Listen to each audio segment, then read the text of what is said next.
this draft has gone as well. This feels like both teams knew this draft. They knew exactly how this one was going to go down with the speed at which we saw these lock-ins. Amumu taken off the board, denied from Mako to try and stop the follow-up engage, because JJ is going to have to go real deep to make some of these plays happen.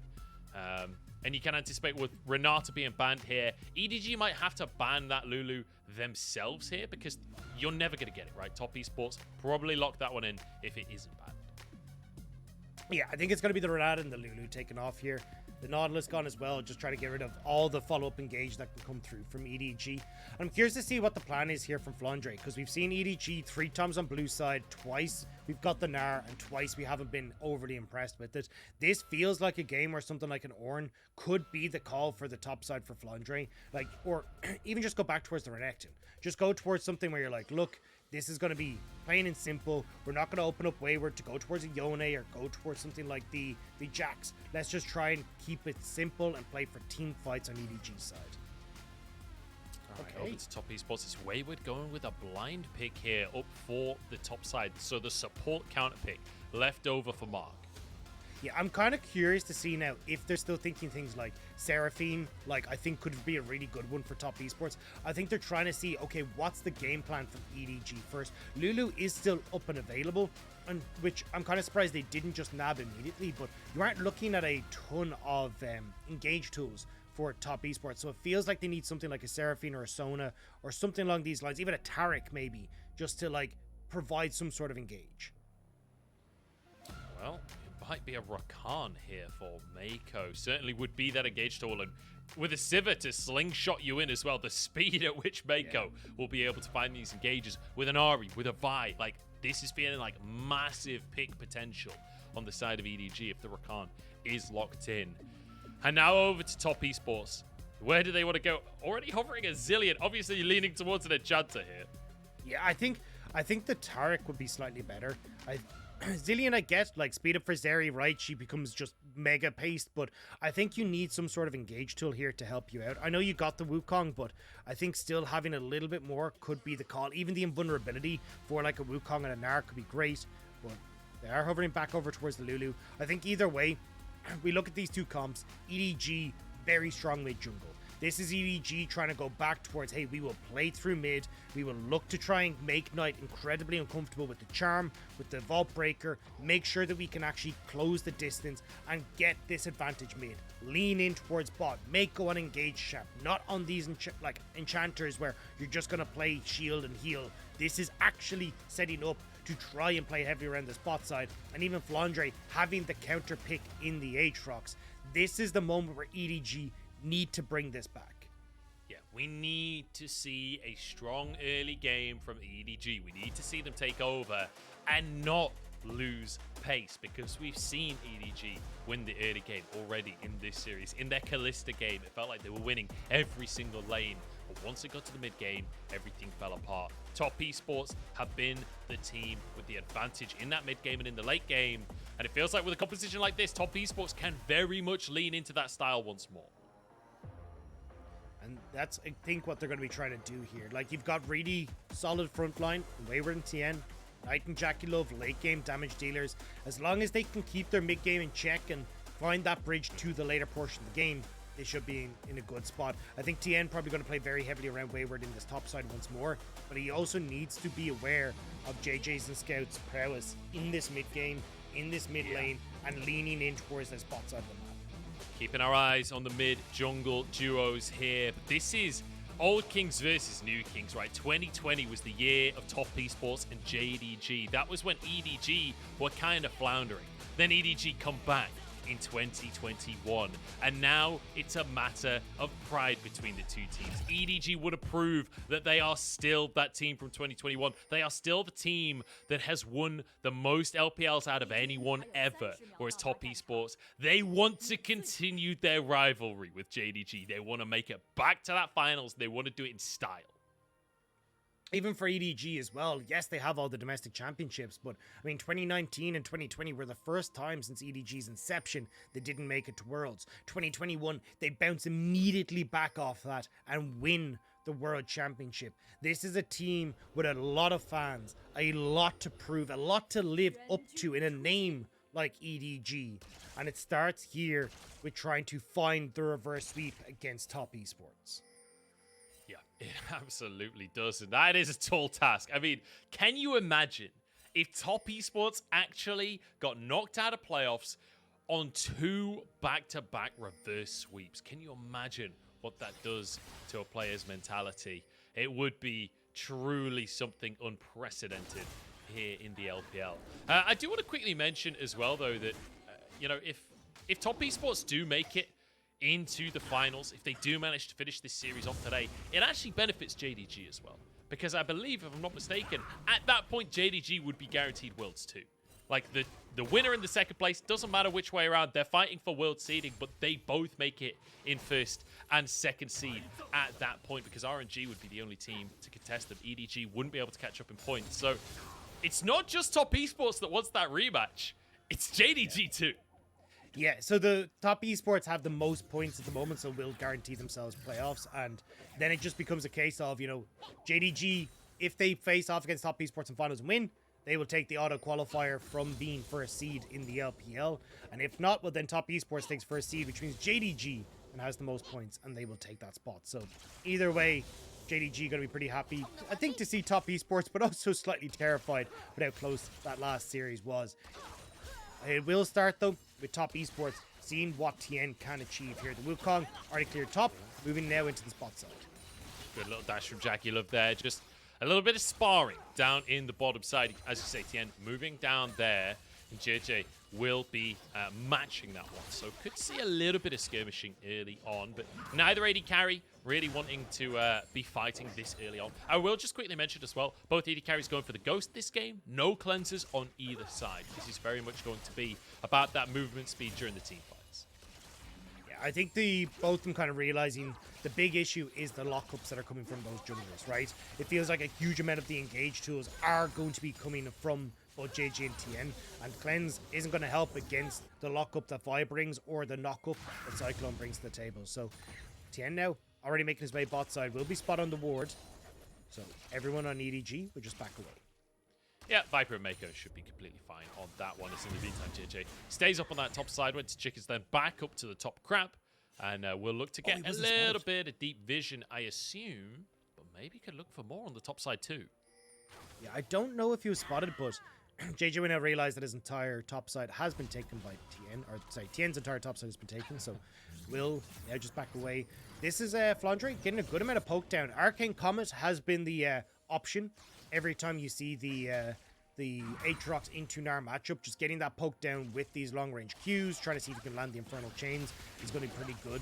And it definitely has worked out not so hot for these Gnars in the past. We'll have to see if Wayward can try and change his fate there. The first time he doesn't have counter pick in this series. Yeah, that's going to be the question is, can Flandre redeem himself for the way that the previous 2 games have ended? It has been a bit brutal, a bit rough for him. And, you know, especially for Wayward, playing up against a player like Flandre that is so experienced, that is obviously a literal world champion, but also just generally speaking, exceptionally experienced within the LPL. Wayward, you know, getting rookie of the year here in the LPL and having a tremendous performance for himself. It's the fact that he's able to maintain that form during playoffs has been so impressive from Wayward, managing to have a great series. And, you know, managed to have an exciting series as well. I think that's the funnest thing is he's played Jackson Yone so far today. Like, Wayward came into playoffs and did not mess about. He stuck to his guns and he stayed who he is. But who he is might be dead at this rate. Is JJ trying to move up to the top side? TN moving over, but look at Scout as well. Rotating up to this top lane. Wayward in trouble, half HP. TN tries to move into the lane, but look at this. The read from EDG. The trap set beautifully. And Flandre set up for success. The first step on the reverse sweep will start with a first blood for EDG. Really well played there. And just top esports not expecting Scout to be in that top side after dipping out of mid lane. So nice stuff. And this is what we're talking about for EDG. Using their mid jungle. Using that pressure. And Tien feels the brunt of it. Great flash from Scout as well. Knowing that he has to be there to follow up immediately, or the flash will come out from TN. So really, really great proactive play from EDG. once again, as you said, they need to be ahead. They need to be putting their best foot forward. And that's exactly what we see here. Knight, once again, taking that Azir away from Scout. This is the issue of having the Azir, right? You don't have that early game presence. You really want to be getting those items and fighting later on. Yeah, and if Scout is willing to like lose the CS like you can see at the moment to make that happen, I think it is the best call. Like, you will inevitably just not be as valuable as an Azir in the later portion of the game. So Scout, like, willing to go, right, if I can get a kill, if I can, like, lean bot side and help Viper get into a position that's stronger for him, that is actually the best way that he can play right now. So definitely going to be keeping our eyes on Scout and JJ, especially as you start to see level 6 hit for JJ, what they can achieve together with things like the Rift Herald spawning in a minute's time. Yeah, that's going to be the question. The mid jungles fighting it out. And I want to quickly mention something you pointed out to me earlier on today, Dagda, and that's the TN and Knight have been playing together for years. They were on Young Miracles together back in 2017, promoted to the LPL together onto Suning, but then separated, right? TN goes over to FPX, Knight goes over to Top Esports, and since then have both found their individual success. You know, Knight with back-to-back Demacia Cups, whereas, you know, TN doing a little old thing, you know, World's Finals MVP. Not too shabby, you know. Not quite Demacia Cup, is it? But, you know, it's still something. It is Trophy Cabinet, but now reunited on Top Esports, and it does feel like that synergy really does still exist. Yeah, and that's why we're seeing them look so damn good together. That synergy that has been built up for such a long period of time. But LTN looking top. Flandre smashed into the wall, flashes though, dodges the knock, but now turns things around onto TN. Doesn't quite get the pullback with the Infernal Chains, but Flandre happy with that one. Does burn his flash, but ultimately surviving. Yeah, World Ender pop, though, means he won't have that available for an ensuing Rift Herald fight. And Tien never used the Cyclone, so now has it for JJ. JJ wins this 1v1, at least in the short term, backing away. Neither jungler wanting to fight for the time being as Flandre. A good knock-up, forcing the flash out from Wayward now as Scout and Mako move on over. Mark a long way away from the play. Yeah, Flandre, though, might just be collapsed on Scout, trying to wrap around here. Wayward needs to hit Mega Gnar, but I don't think he'll get the chance. Burnt down by Scout, and now a knock up onto the top laner as well. No, it's Tien to fall as Knight finally arriving on the play, but he's too late, and that'll be Herald for EDG. This is the start that they needed. EDG are finally waking up in this series. They get the strong mid jungle. You can see the confidence from JJ and Scout. Now Scout might find more. Scout wants the charm. Jaculum sidesteps it, but Top Esports not going to let this go just yet. Knight trying to move on over as well. Jaculum and Mark in a 2v5 right now as Knight finally arrives on the top side of the play. There's a wild growth onto Mako. He's low as Jaculum flashes forward. How are they actually going for this play? The Herald taken by EDG. Jaculum somehow finds one. But at the end of the day, it's EDG that get the Herald. They trade the kills. That is not worth it for top, but they're not stopping just yet. Wayward and Tien now looking for more. Viper knocked up. There's a boomerang as well. Viper trying to escape. The spell shield comes out, but Tien to follow. The Cyclone gets it, and Viper is down. Get bonked! Tien manages to get back into the fight, just about able to pick him up, but now Tien's in trouble. What is going on in this early game, Dagda? Tien over the wall here, knocked up though, and followed onto JJ to finish it off. Tien punished for the overstep. A 2k gold lead now opening up for Edward Gaming. Rift Herald in JJ's pocket. The early skirmishes are going JJ's way, and suddenly the MVP of this series, Tien, 1 and 3 thanks to EDG's control. Great job here in the lockup with JJ and Scout. Flandre setting up beautifully as well. And Viper just a little bit late on the play. He comes in here, they think they can maybe take the fight, but great wall growth from Mark again on this Lulu. Makes sure that Jaculum is safe. He tries to play forward in the fight, but they just don't have enough in the tank to finish this one out.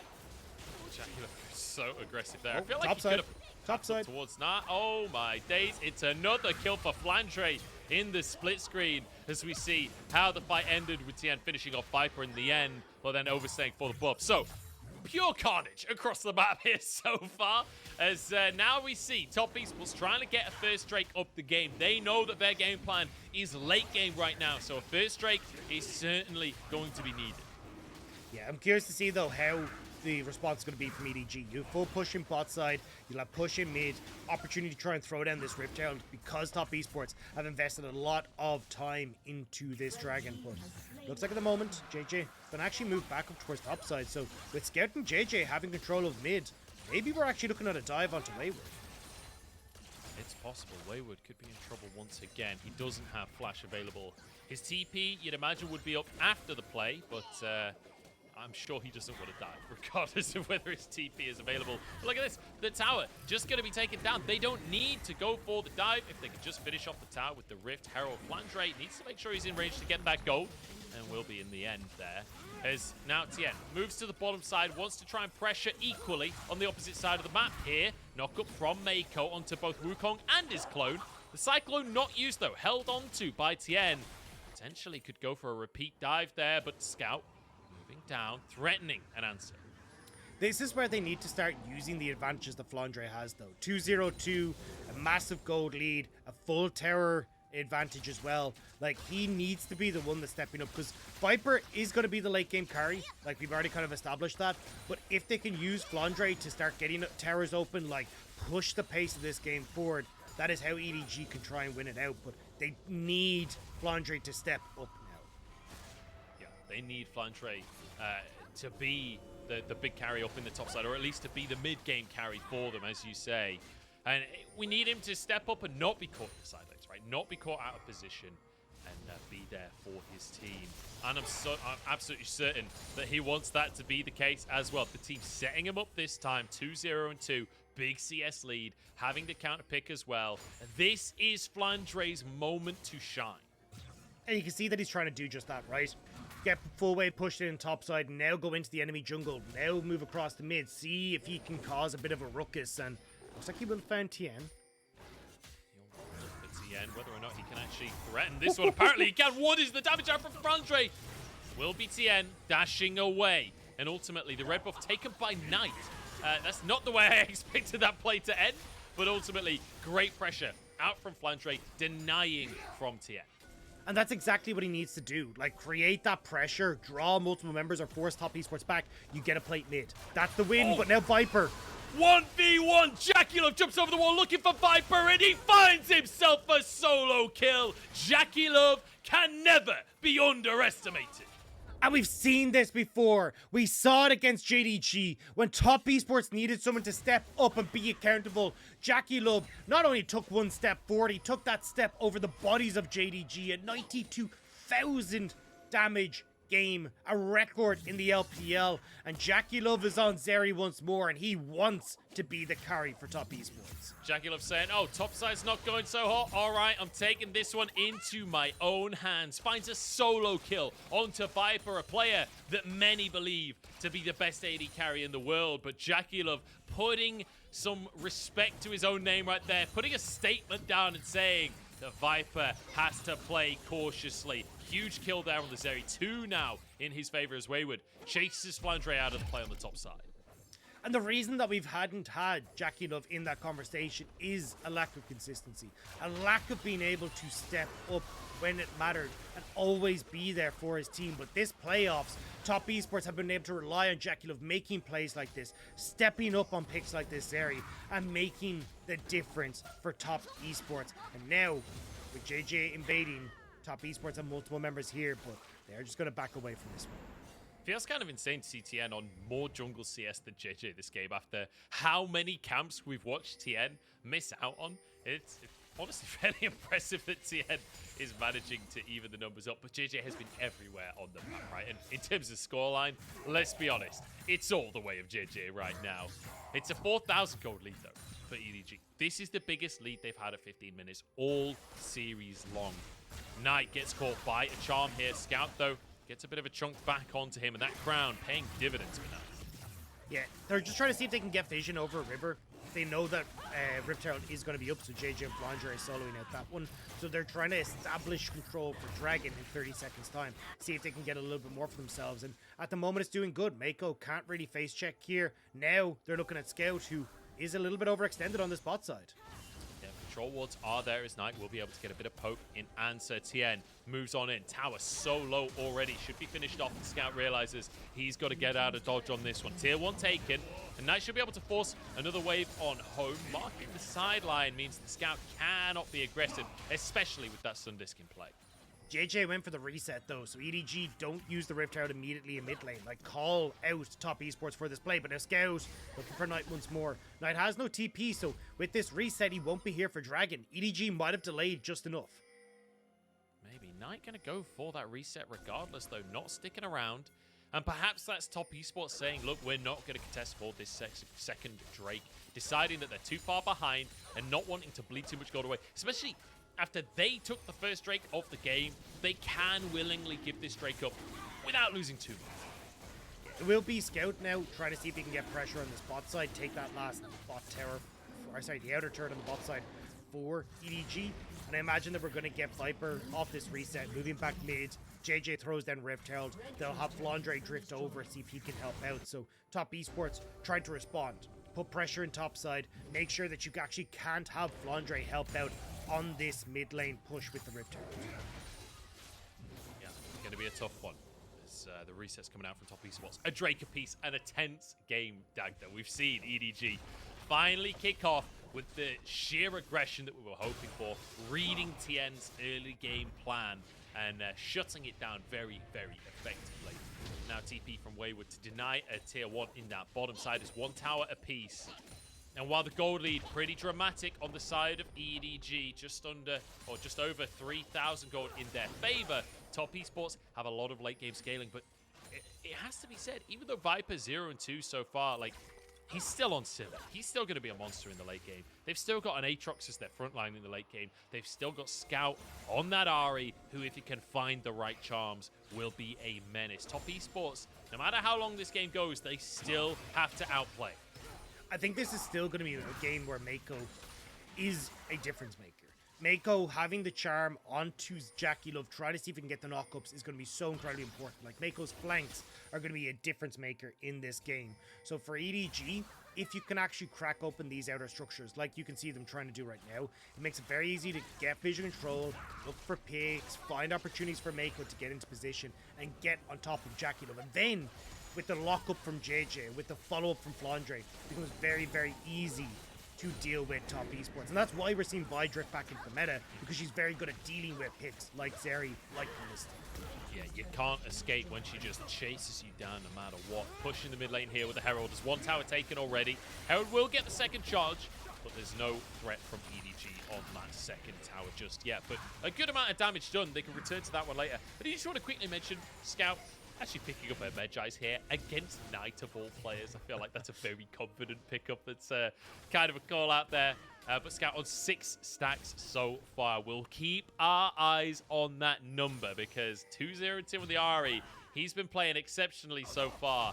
I've got a feeling he's going to get a few more pages yet.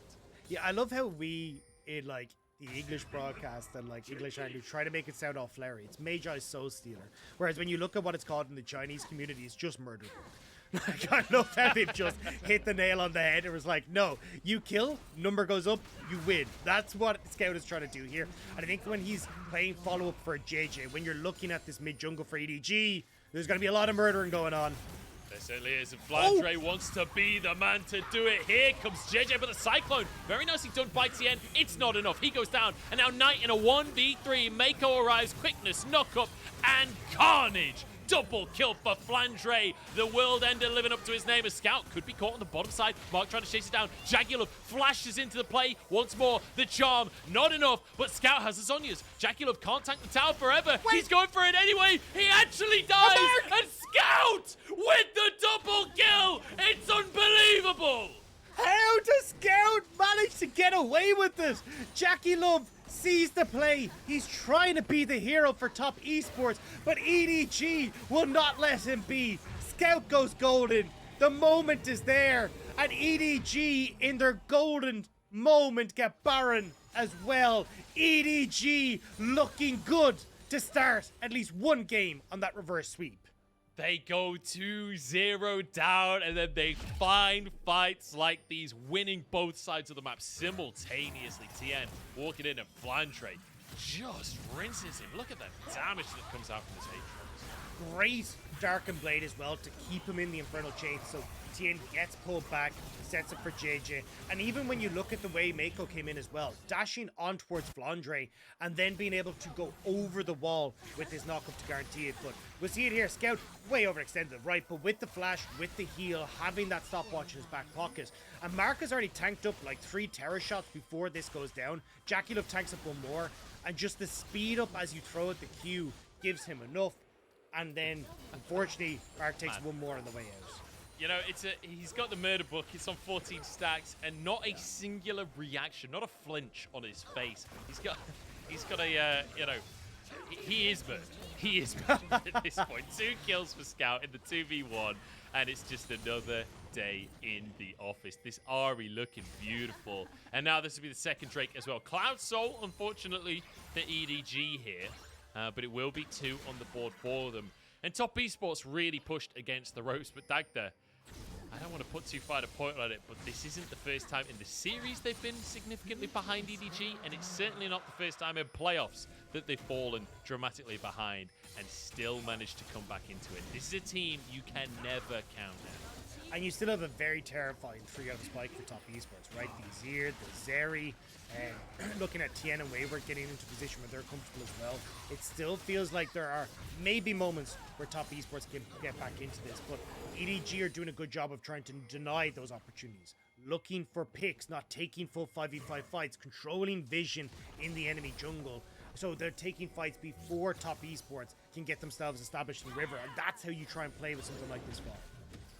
Wallop's so close to landing onto JJ, but honestly, I'm not entirely sure if there was a play available for Top Esports. That said, look at Viper right now. Viper just leaving the base and EDG still taking towers on the map. That's how confidently this squad is playing right now, and rightly so. They're almost 10,000 gold up in the game, and yes, Top Esports, they have come back in the past, but this would be a monumental win if they were able to come back from a deficit like this. Like, there is no universe where Top Esports should win this game, right? They absolutely should not. It would be criminal of EDG to lose from a position like this. And that's why you can see that they're trying desperately to give everything to Viper here. Get him towards an IE, but nice. Might have overextended the TP out. No. Tries to get the recall off there, JJ, with a bit of CC. Knight, he ain't going anywhere. There's the cease and desist. Flandre with a knock as well. It's a good Empress Divide. It's a good little dash, but it's knocked up and finished off by Mako and JJ, with Flandre doing a bit of the heavy lifting when it comes to the damage. A nice pickup for EDG. Knight being a little too greedy for those waves. The 100% win rate of JJ's Vi looking to stay clean here in game number 3. EDG finally feel like they've woken up and now pushing into the spot side. Scout will answer in the mid lane. I mean, this is such a different look from EDG. And don't forget, after this as well, they'll start to get in towards multitudes of different champ selects. Maybe we start to see things mixing up on who gets side selection as well. But EDG, they've just got to put the bow on this final gift for, I found out during the break, it's Flandre's birthday. Yeah, Flandre. And, you know, getting some ganks for his birthday, finally, in game number 3 of this series. It's 11-3, and I have to say, the biggest thing is just the EDG going 0-2 down. You can see the veterancy, right? Going this far in a series, being pushed to the limits, and then coming into game number 3 on this kind of form, with this kind of dominance, just shows, like, you cannot ever break the mental game from EDG. They are untiltable, and they're showing that here. As Top Esports try and Viper some control around this barren area, I don't think that's something they can go for. Viper having to pop on the hunt here just to survive. But who's picking who? Because Wayward's caught in top side. Oh, and he's mini Gnar as well, not even close to Mega, but actually, EDG can't quite close the gap. Quickness still available for them. Tien is caught in the middle of everyone. What is he doing there? Taken out in the blink of an eye. And EDG, they bait Top Esports in. They find themselves their pick. And now Baron up in still a minute, actually. I thought Baron was up already with the way everyone was playing. JJ says bye-bye with the point-and-click CC. Beautifully done by EDG to get that pick on towards the Monkey King. And now you've got the Baron in 40 seconds. They're getting control over that. You've got the opportunity to start looking for more of these picks. Because, I mean, look at JJ's cooldowns. Like, this Vi ultimate is up so damn quick. And it's why you're seeing JJ now striding forward, getting control of this top side. I mean, honestly, we're seeing the dichotomy of our junglers here, right? Where TN getting 2 MVPs in a row in this series, and then game number 3, 1 and 5, whereas JJ having a game of his career right here. 3-0 and 7. That's almost 100% kill participation. Just 2 kills across the map that he's not been a part of. He's on 3 items at 26 minutes, which a lot of junglers don't get 3 items all game long. Just monumental performance for him. As you say, 100% win rate on the buy-in playoffs. He wants to keep that statistic. EDG looking to make sure they can get that. Pushing forward, trying to see if they can spot out where Top Esports are. Top Esports huddling underneath the tower, though. You can see that that's kind of giving EDG a lot of access to this top side. Worth mentioning that it's a sun disc, not a real tower. So it's kind of somewhat false protection, right? Where it's not great to dive one, but I don't think it's as scary as a normal tower because they are not as tanky as normal towers. Baron peeled off from by EDG as Top Esports threatened in the mid lane, and EDG don't want to give a singular inch. Knight dashing away, but knocked up, caught by the Infernal Chains. TN buying space for the rest of his team. Scout with a charm onto Knight. What a play from the mid laner of EDG. Knight turns golden, but finished off. No, Emperor's Divide keeps Knight alive. How is he surviving this? And in the meantime, Jackalope dives onto the back lane. Flandre with 1, but Scout might fall. Jackalope can't finish off the kill here. Can't close the gap. Now trying to chase them down. No way do they actually do this one! The mojo is flowing, and Top Esports, no way should they win that fight, but they make it happen anyway. Top Esports will not be denied their chance at a rematch against JDG. Down nearly 10,000 gold. They find the team fight win, and they'll find the Baron. And it's not only the shutdowns on EDG, it's the objective bounties, it's the control, and suddenly that gold lead is starting to dwindle massively for EDG. Top Esports had no right to win this fight, to win anything in this situation. EDG try and brute force, but look at this team play for Top Esports. We said it needed to be JackieLove, and that's exactly what happens. No Vial to lock him down. No Charm from the Rakan because it was all used on Knight, and JackieLove realizes it. He goes for it, Mark in his back pocket, he flashes forward to get on towards Scout, and this is where it starts to fall apart. Knight surviving as well means that he's able to deal damage on this bottom side as JackieLove steps up as well. The carries from Top Esports will not go down. That was something special from JackieLove there. Flashing 1 charm, dodging their next, and Knight, like you say, just impervious. The crown paying so much value for him there. And you can see the damage they're able to put out because of it. Now, with the Baron in pocket, they want to pressure. It's a 7,000, 6,000 gold lead in favor of EDG. And Top Esports want to minimize that as much as possible. It was 10,000 just a moment ago. Now shrinking down to 5. Now, Dragon did go over towards EDG. They will still manage to pick that one up for themselves, so they are 1 away from Soul Point. But that is going to be filling Top Esports with confidence and also filling their pockets with some items. GA now completed for TN means he can play far more aggressive in team fights. You're going to see a very quick GA Nerdy coming through for JackieLove as well as he's picked up the BF sword for himself. Zhonya's now for Knight means that he's no longer a target, and that makes things a little bit more difficult for Skeptic and JJ to get this 1-2 pick combo. You know, we said if EDG lost control of this game, it would be criminal, Dagda. Well, I'm just glad you didn't say you'd eat your shoe or you do something silly, because honestly... I've learned from my mistakes. Yeah, but honestly, like, I feel like we needed Spectre Caedrel on the situation once again, because this is some illegal gameplay right here, and Top Esports, they're the police right now. They are wanting to put EDG behind bars, and they are wanting to finish off in style, but it ain't over just yet. They don't have the lead. They're still 5,000 gold down. It's been a good couple of minutes for Top Esports, but Baron only 40 seconds left, and Top Esports don't actually have control of the map. Drake coming up in 3 minutes, so you can see EDG are the ones with a deeper vision line. EDG are the ones still in control. Yeah, the big things are like the Infinity Edge being finished for JackieLove, the Zhonya's being finished for Knight. Knight even starting to work up towards a Rabadon's death cap as well. But Flandre, oh no, it's again. He's in a 1v4. Flandre caught out, knocked into his GA already. Cyclone going to be used. Viper moving into the play. But Flandre, can he survive? World Ender comes on through. And he just walks away. He's so damn fast. He just sprints out of the play on the top side. Mako with that Shurelya's Reverie and the healing and shielding keeps him alive, but now top esports, the Baron buff is gone, so they won't stick around because look at the mid lane. EDG said, cool, you're gonna go for Flandre, we're going for your throat. The resets come on through though. Top Esports want to answer this one. They don't let the inhib fall. TN potentially looking for more as Wayward could be caught. The answer for Flandre is JJ on a flank as well. Wayward, is he spotted? No, not just yet. A TP coming through. Big committal from EDG on this play. Wayward still not spotted. He's trying to escape, but then finally found out in the alcove. The alcove gaming not going to work this time. A huge pickup for EDG. Now Top Esports, nothing that they can do on the map. Now a nice try for Wayward, but unable to do so. TP invested from Scout though to get down there, and Top Esports now trying to get the waves back in their favor. Stop EDG from being able to punish the fact that Wayward is down for 30 seconds. But as you say, like, Dragon isn't for a minute and a half.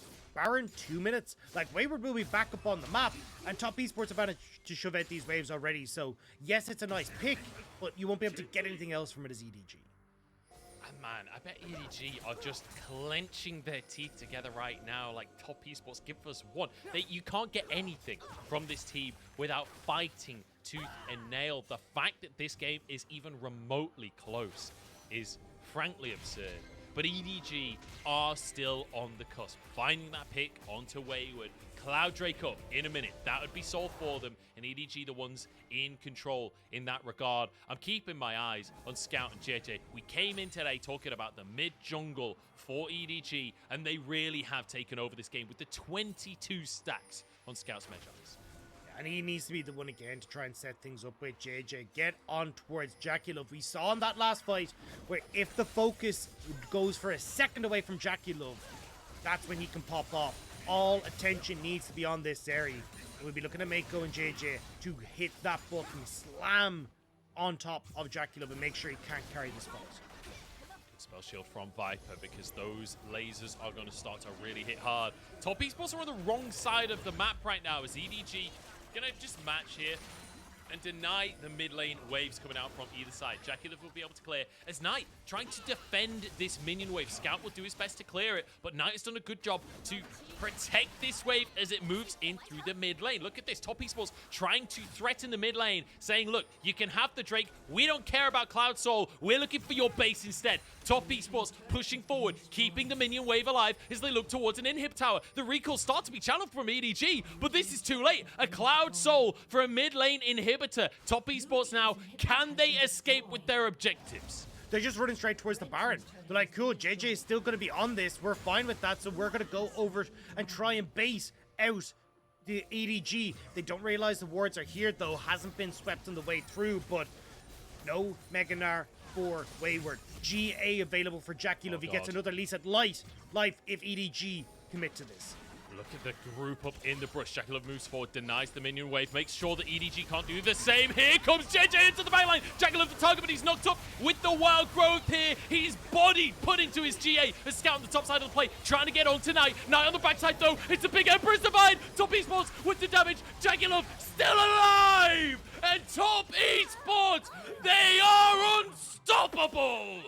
They will not be denied! A rematch between Top Esports and JDG 2020 sequel will come full circle as they will chase down EDG. JackeyLove will stay standing and Top Esports will take the 3-0.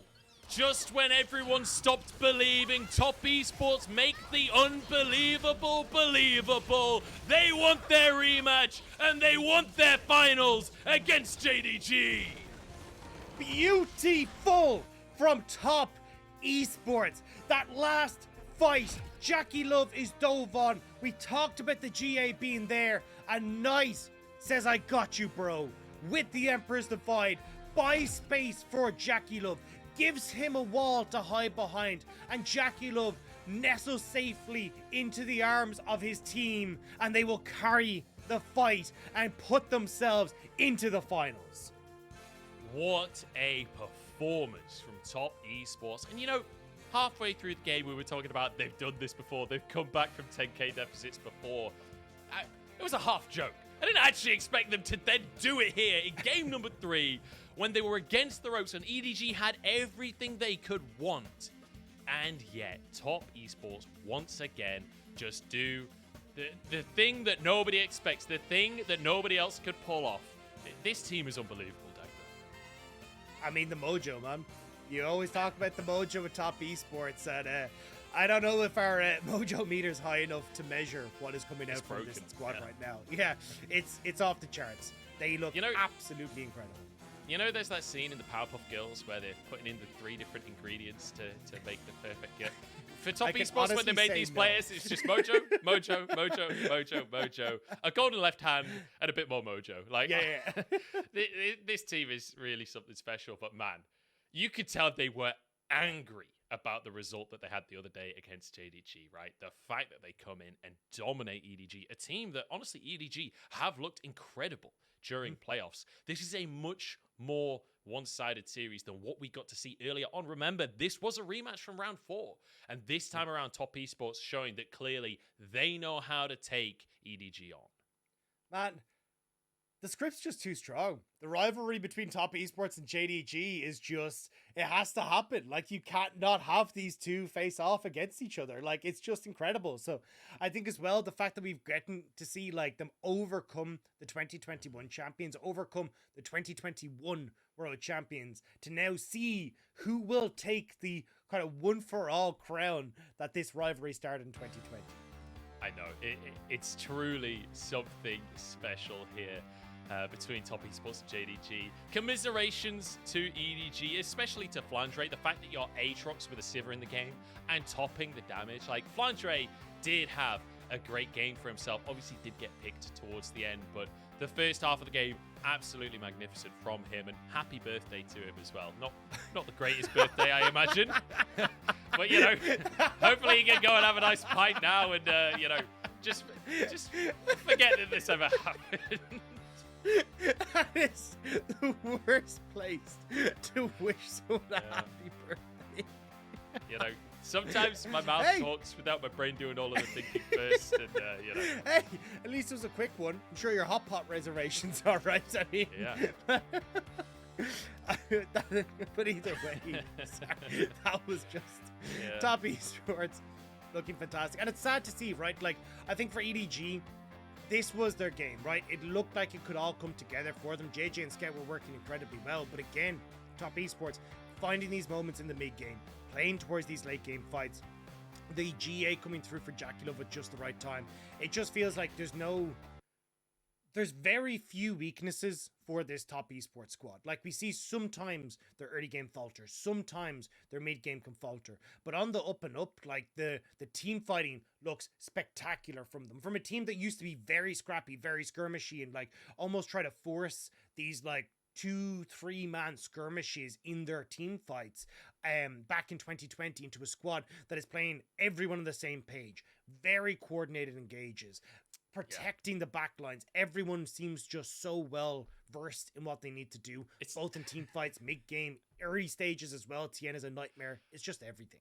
It's just kind of unbelievable, isn't it? Because this is Top Esports, for God's sake. Like, this is the team that has always just like flipped the Baron, has always just skill checked, has always gone for like 2v5s, and you know, they still have that element. We still saw, you know, earlier on in this very game, Mark and Jackie Love going for a 2v5 at the Baron, right? Trying to set up those plays.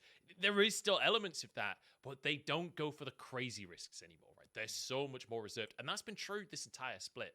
This was not the team that you're used to of going to 3 games every single series. That was JDG this time around. Top Esports were clean and they forced wins. They did not mess around during the regular split. And honestly, it has paid dividends. It feels like this is a team that has matured over the last couple of years. And now we're starting to see them come into full form.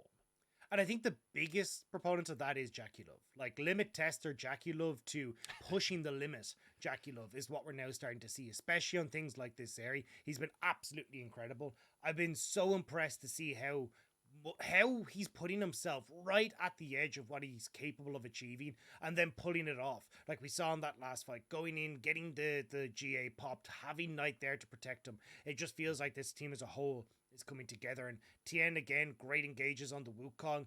2 MVPs this game. Like, everything is just coming together. And even when you look at, like, Top Esports and their MVP like across the team, it's been so spread out. Like, Wayward picks up several, Tien, Knight, Jackie Love has got a few. Like, the entire team is putting their foot forward, and Mark's Lulu as well. Brilliant. Like, these wild growths were fantastic over the course of this series. Honestly, the whole team, like, I just want to give a special shout out to Knight in some of these fights as well. Like, that first fight when they were 10,000 gold down, and Knight somehow survives everything that EDG threw at him, setting up the Emperor's Divide, and then Jackie Love can, like, dive behind it as well, like, working in tandem as the carries there, so then Jackie Love can follow up and finish the play off. And then later on in the game as well, when it comes to these close fights like that, Azir is just having a field day. Let's be honest, the Emperor's Divide wants to get across everyone. The big damage coming out from the Azir. Knight had a phenomenal game, and it's on a champion that you don't really think of for Knight, right? That's the biggest thing, is Knight was on take a 0 away from scout duty and still performed massively. Like, still showing that he is more than competent on this champion and more than able to dominate team fights.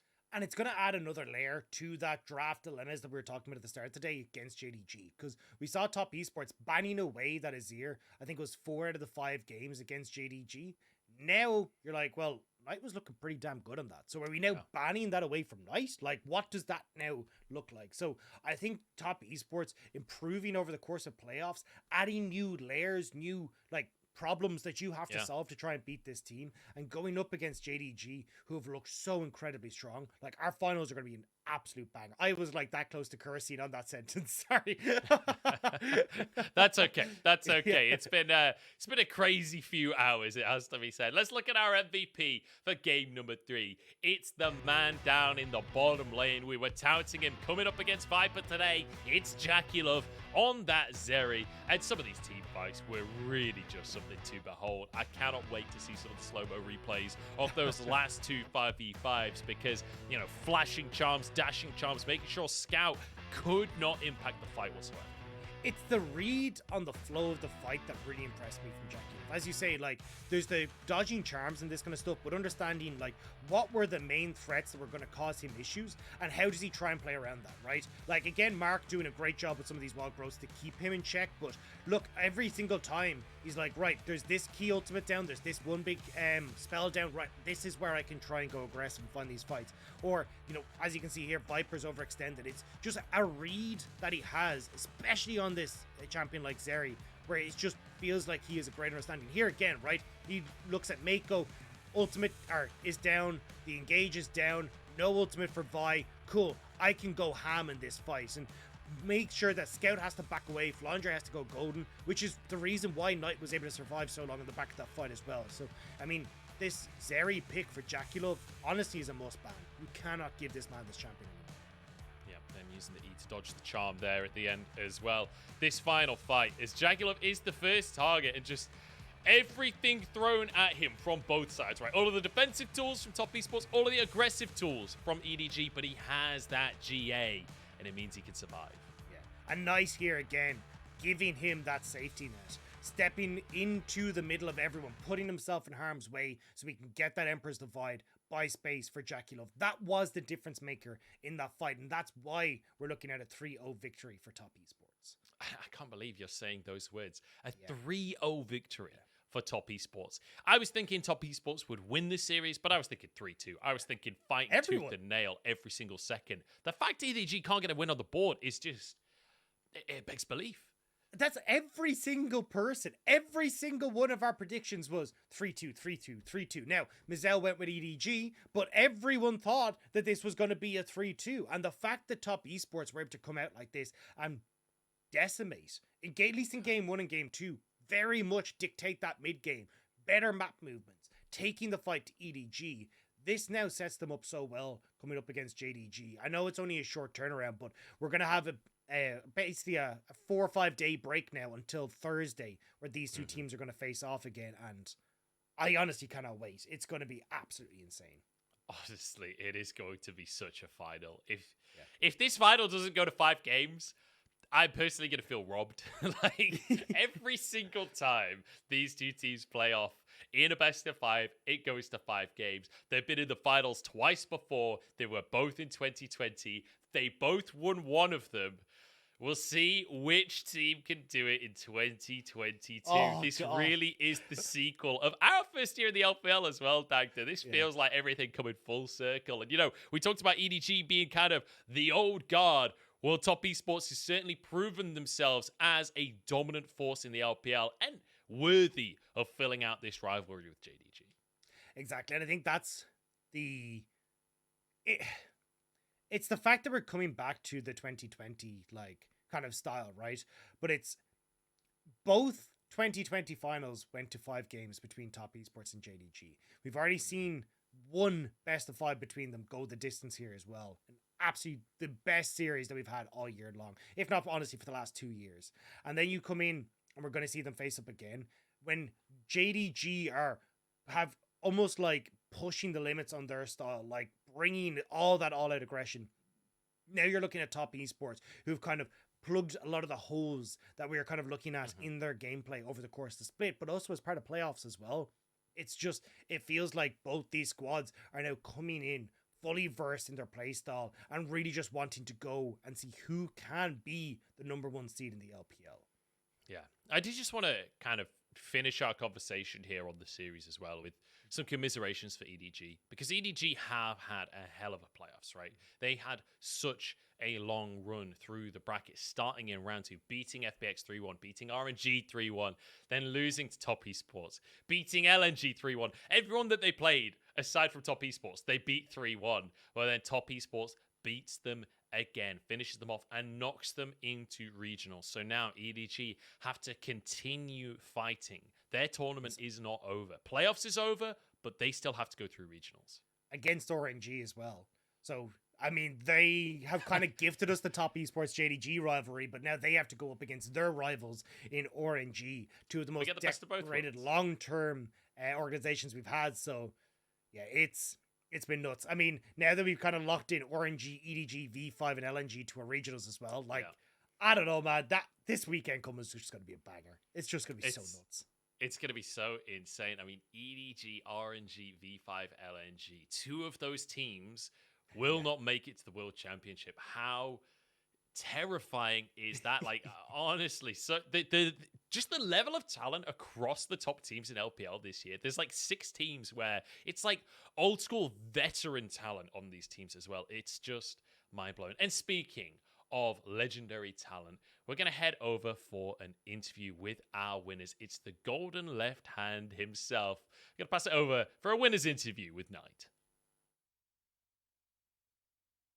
Hello there, welcome to the post-game interview. We are joined by Knight, the millionaire for TES. Congratulations on taking down your opponent 3-0 and making the grand final.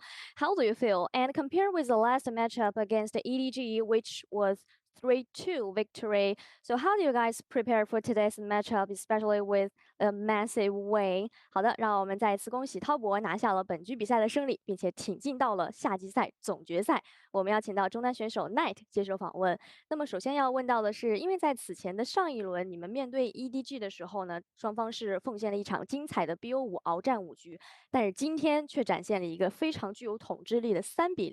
你觉得这2场 BO5 打下来有什么不一样的感受？以及说你们在面对今天的这一个 BO5 之前做了哪些特殊的准备和调整呢？然后 BO5 的感受就可能就第一个 BO5 我们状态都差不多吧，但第二 BO5 可能明显就我们状态更好一点，就赢得比较轻松。就战术改变的话，可能就我的英雄池就改变了，对吧？就选那种发育的就也能赢。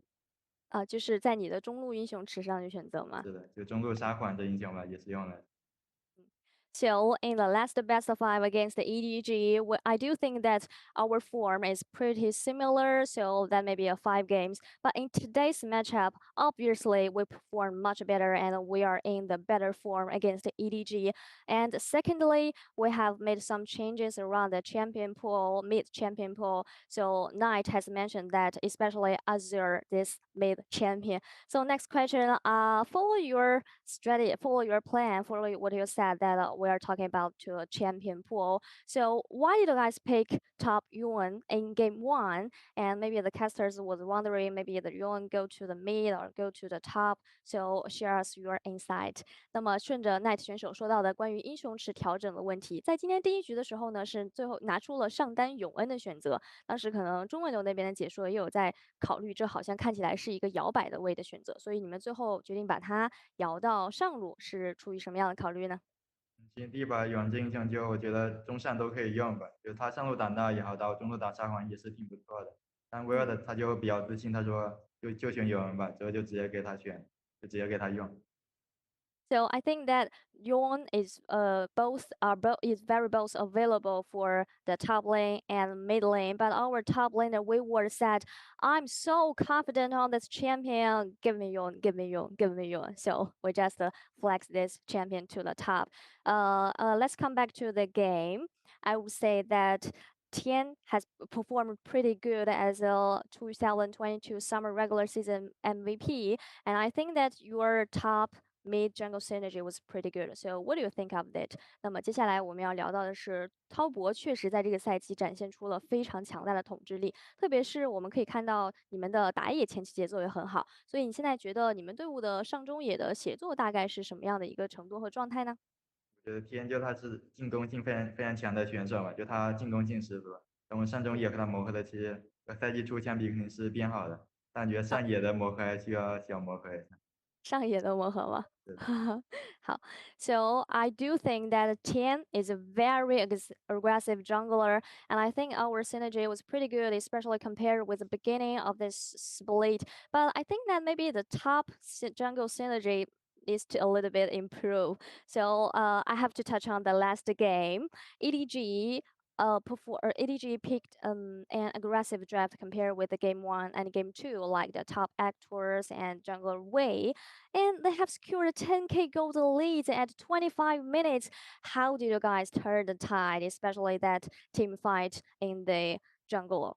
About the 26 minutes，那么不得不提的是最后一局是1万经济的大翻盘，可以看出好像 EDG 在阵容选择的方面，相比他们的1、2局选出了一些更强势的组合，比如说上单也选出了剑魔打野位，而且他们是在大概25分钟的时候就获得了1万的经济领先，看起来是一个非常非常大的优势了。所以在这种情况下，你们队内是如何应对处理的？特别是大概从26、7分钟那一波在中路河道草下方的那一波团战开始。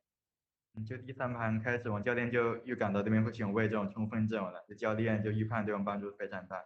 我打的时候就20多分钟，就虽然劣势很大，但我就双 C 发育起来是挺不错的，就试着打团就打赢，就还是有机会的，就还是没放弃。So before the game 3, our coaching has predict that maybe EDG will pick engaging drafts like jungler Wei. And even if we were fall so behind around taking golden leads, we think that if we can farm better and stall the game, hold on, maybe we still have a chance of winning our opponent. Final question for you. You are going to play against the JDG once again in grand final.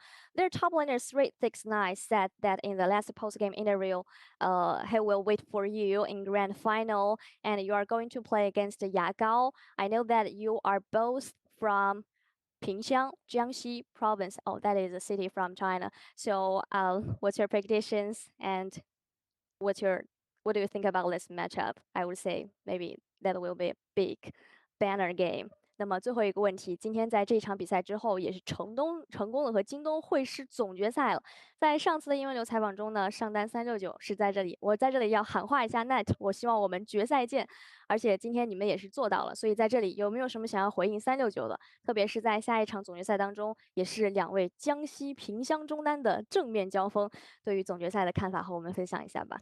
就329的话，就20年就是在滔博也是我带他进世界赛的，然后今年吧，他在京东还是要我带他进世界赛吧，就世界赛都带他进来，就冠军还是给我留下吧。我想着牙膏说就我会证明谁才是萍乡第一中单。So for 369, I would say that in 2020 year and we made the world championship that I think that I carry him to the world. And this year they made the world that is because of me, because of top esports. So for the Yagao, I want to say I will prove that who is the best mid laner of Pingxiang, Jiangxi province. Oh, thank you so much for joining me, Knight. I really expect for the grand final. 让我们再次感谢 Knight 选手来到我们英文流的赛后采访，也是非常期待你们会在总决赛当中展现出怎样的表现。Back to you guys，拜拜。拜拜。Thanks very much.